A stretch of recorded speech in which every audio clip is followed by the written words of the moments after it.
তো সকাল সকাল দাদার বাইক টেনে বাড়াইলাম, বাড়াই দিতে বাইকে তেল নাই, তো ফার্স্ট এলাম ডিপো এসে তেল সেল বাড়াইলাম ফ্রেন্ডের বাড়িতে। এসে দিয়ে ওরা রেডি, তো ওগুলো নিয়ে বাড়াই আইলাম। বাড়াই আমরা যাই আছি এবারে পুরো রাস্তা দিয়ে যাই আছি, যাওয়া আস্তে আস্তে আমরা এসে পেলাম সাবাদ বাগান। তো সাবাদ বাগানের ভিডিও বর্তমানে দেখতে খুব সুন্দর।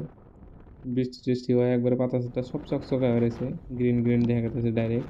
তো আস্তে আস্তে আমরা বৃষ্টির সাবাদ বাগান পার করে থেকে আমরা এসে পেলাম বাজার শোরুমের সামনে কৃষ্ণায়।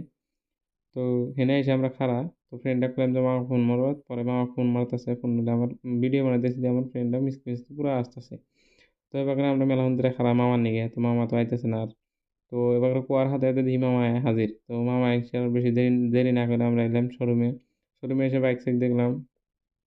তো আমার লাগে এমটি, এমটি তো একটাই আছে দেখলাম পুরো যায় ওই যে দেখা যায়। তো পরে এমটিটা দেখে এমনি দেখে এলাম, লাগে কালা, এনে আছে ব্ল্যাক কালার, তো এটা পছন্দ হলো না। তো বাইকার মিললো না, তো আমরা এখন গেতেছি বাড়ি ফিরে। তো গাইস আজকে নিয়ে আমার মিনি ব্লগ এখানেই।